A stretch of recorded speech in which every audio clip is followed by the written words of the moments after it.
Hello friends, welcome to our next video. इस video में हम लोग हमारी कॉन्ट्रैक्ट कोस्टिंग की 25 नंबर प्रॉब्लम को डिस्कस करने जा रहे हैं। ठीक है, तो इस सम में ना थोड़ा सा कुछ चेंज है, मतलब है कॉन्ट्रैक्ट कोस्टिंग का ही सम, बट उसके जैसा लगता तो बिल्कुल नहीं है। बट हम एक बार इसको रीड करते हैं और देखते हैं इसमें क्या क्या गिवन है और कैसे डलेगा। ठीक है जी, देखिए क्या लिख रखा है। Modern construction limited civil engineering contractor proposed to tender for the construction of a community hall in a new township and estimate their direct cost as 1,50,000। मतलब एक कॉन्ट्रैक्ट है। ठीक है, सिंपली अगर हम अपने बेसिक वे से लेके चलें तो एक कॉन्ट्रैक्ट है 1,50,000 का। ठीक है जी, इसका टोटल अमाउंट है 1,50,000। उसके बाद डायरेक्ट मटेरियल दे रखा है 60,000 का। डायरेक्ट लेबर दे रखी है 21,000 man day of various category. इसका अभी कोई रोल है नहीं, जब आएगा आपको बता देंगे। डायरेक्ट लेबर दे रखी है 63,000 की। Cost of transport of man and material of work to work site 17,000। Other direct expenses 10,000। एक बार ना आपको इसकी एक चीज़ मैं समझाना चाहूँगी। डायरेक्ट मटेरियल हमारा कॉन्ट्रैक्ट अकाउंट में किस साइड आता है? To side. Labour to side. Cost of transport ये भी एक्सपेंसेस है, हम सारे एक्सपेंसेस टू साइड रखते हैं, तो ये भी एक तरह से एक्सपेंस है to side. Other direct expenses to side, सारा कुछ टू साइड का अभी तक दिख रहा है। उसके बाद existing commitment of modern construction for the year necessities and overhead expenses. अब ये ना कुछ ओवरहेड एक्सपेंसेस के बारे में बता रखा है, बट ओवरहेड एक्सपेंसेस भी हमारे जहाँ तक है वो टू साइड आते हैं। ये मैं आपको समझाती हूँ ये क्या दे रखा है, बट एक तरह से अगर हम देखें ओवरहेड एक्सपेंसेस में हमारे टू साइड आते हैं। ठीक है जी, उसके बाद ये सारा उसी के बारे में बता रखा है ओवरहेड का। ये सारा पॉइंट ओवरहेड से रिलेटेड है, इससे हम ओवरहेड फाइंड आउट करेंगे। ठीक है जी, assuming that whole of the overhead expenses is variable, calculate the estimate value. ये सारा कुछ। अब उसके बाद इंटरेस्ट बता रखा है, interest on 5% on average of capital outlay. कोई इंटरेस्ट लगा है। ठीक है जी, ये भी एक हमारा एक्सपेंस है। उसके बाद हमने प्रॉफिट निकालना है, ये भी हमारा एक तरह से मतलब प्रॉफिट निकल आएगा। तो इसमें एक चीज़ मैं आपको जो समझाने की कोशिश कर रही हूँ, सारे हमें गिवन है एक्सपेंसेस साइड, सारे हमें गिवन है एक्सपेंसेस साइड। इन्होंने कॉन्ट्रैक्ट का प्राइस बता दिया, बट ये बताया कि हमें कॉन्ट्रैक्ट का कितना अमाउंट रिसीव हुआ है, WIP दिया, वर्क अनसर्टिफाइड दिया, मटेरियल एट साइट दिया। यही सारी चीज़ें बाय साइड आती हैं। इनमें से एक भी चीज़ मुझे इसमें नहीं दिखी। अगर आपको दिखी तो बता देना कमेंट सेक्शन में। वैसे मुझे इस स्टेटमेंट में नहीं दिखी। यहाँ से तो नेक्स्ट स्टेटमेंट स्टार्ट है। ठीक है, अब देखो मैंने क्या किया, इसमें मैंने सिर्फ एक ही साइड बनाई, जैसे कि आपको दिख गया छोटा सा। ठीक है, पहले मैंने क्या लिखा, डायरेक्ट मटेरियल 60,000 का, देन लेबर है 63,000 की। Material 60,000, labour 63,000। उसके बाद cost of transport of man 17,000 and other direct expenses 10,000। As it is चारों चीज़ें जो गिवन है लिख दी। मेरा टोटल आ गया 1,50,000। ठीक है जी, सारा एक ही चीज़ का मटेरियल गिवन है, तभी एक साइड ही बनाई है। दूसरी साइड का पंगा लेने ही क्यों है, जब चीज़ें ही नहीं गिवन उस साइड की। उस साइड जो जो आता है हमने ध्यान में लाया और देखा, वो तो कुछ गिवन ही नहीं है, तो हमने ये चीज़ लिख ली। ठीक है, यहाँ तक हो गया। उसके बाद ये सारी चीज़ें हम लाइन वाइज चलें। अब आगे ओवरहेड वाले पॉइंट पे। ओवरहेड का क्या बोल रखा है, existing commitment of modern construction. ठीक है जी, for the year necessities and overhead expenses. इससे आपको पता चल गया ये ओवरहेड एक्सपेंसेस से रिलेटेड है। यहाँ पे जो ये नेम लिख रखा है, ये ऊपर कंस्ट्रक्शन कंपनी का ही नेम लिख रखा है, घूमिएगा मत।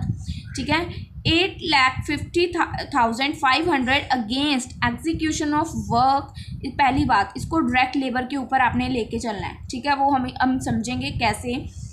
8,50,500 against execution of work for which amount to 5,67,000। आपको परसेंटेज आपको पता है ना ओवरहेड्स हम कैसे निकालते हैं। ओवरहेड्स की एक हमें परसेंटेज गिवन होती है, जिसको हम लगाते हैं डायरेक्ट लेबर कॉस्ट पे। तो डायरेक्ट लेबर कॉस्ट इन्होंने ऑलरेडी बोल रखी है, निकालने हमने ओवरहेड है, हमें परसेंटेज निकालनी है, बट हमें ये दो वैल्यूज़ दे रखी हैं। क्या हम इन दो वैल्यूज़ से परसेंटेज नहीं निकाल सकते भाई? 8,50,500 डिवाइडेड बाय 5,67,000 मल्टीप्लाई बाय 100, 150% आ रही है मेरी, तो आप करके देख सकते हैं ट्राई। ठीक है जी, आप एक बार ट्राई करिए, अगर कुछ प्रॉब्लम होएगी तो हम डिस्कस करेंगे उसमें भी। फिलहाल जो मैंने कर रखा है मैं आपको वो चीज़ समझा रही हूँ। 8,50,500 डिवाइडेड बाय 5,67,000 मल्टीप्लाई 100, ये आएगी हमारी 1.50। इसको मल्टीप्लाई 100 ये जो मैंने किया है, तो करने पे 150% आ जाएगी। जब हमारी परसेंटेज निकल गई, उन्होंने बोल रखा है डायरेक्ट लेबर पे, तो लेबर हमारी हम यहाँ पे देख सकते हैं 63,000 की, तो 63,000 पे 150% लगाया तो 94,500 आ गए हमारे ओवरहेड के एक्सपेंसेस। आई होप आपको यहाँ तक कुछ प्रॉब्लम नहीं आई। ये अमाउंट आ गया हमारा 244,500 एस्टिमेट कॉस्ट इंक्लूडिंग इंटरेस्ट। ठीक है जी, इसमें कॉस्ट में इंटरेस्ट क्यों इंक्लूड है, यहाँ पे आगे ना इंटरेस्ट का एक बोल रखा है, ठीक है, एवरेज आउटले, वो भी समझेंगे। फिलहाल ये लाइन क्यों आई है, estimate cost including excluding interest, मतलब इंटरेस्ट एक्सक्लूड है, इंक्लूड नहीं है। अभी इसमें इंटरेस्ट इंक्लूड करना है क्योंकि वो पॉइंट आगे है।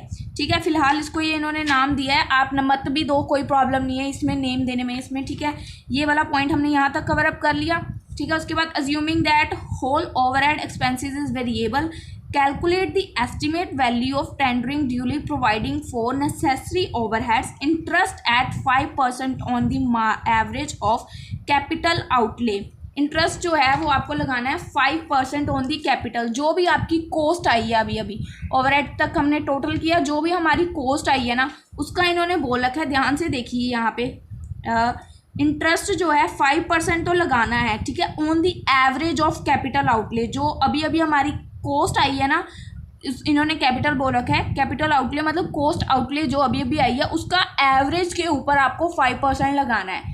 ठीक है, अभी हमारी कॉस्ट क्या आई है 244,500, इसका एवरेज कैसे निकालोगे, इसको डिवाइड बाय 2 कर दो, मैंने यहाँ पे 50% लिख रखा है एवरेज के लिए, आप डिवाइड 2 कर दो, सेम चीज़ हो जाएगी, करने पे आपकी वैल्यू आ जाएगी ये वाली। तो इंटरेस्ट ऑन कैपिटल इसके ऊपर आपको लगाना है 5%, इसके ऊपर लगाना है आपको 5%, ये आ जाएगी आपकी वैल्यू 6113, इनको ऐड करके आ जाएगी आपकी टोटल कॉस्ट।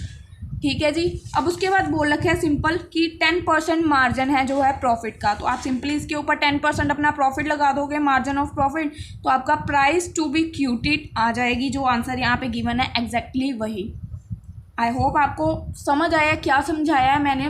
थोड़ा सा ना ये सम अजीब सा था, बट ये अब हमें सीरीज़ में दे रखा है तो हमने करना तो था ही, बट हमने इसमें ये चीज़ें, यही चीज़ें ध्यान में रखने वाली होती हैं, एग्ज़ाम में भी ये आ सकती हैं सम जैसे, क्योंकि ये थोड़ा सा डिफरेंट है।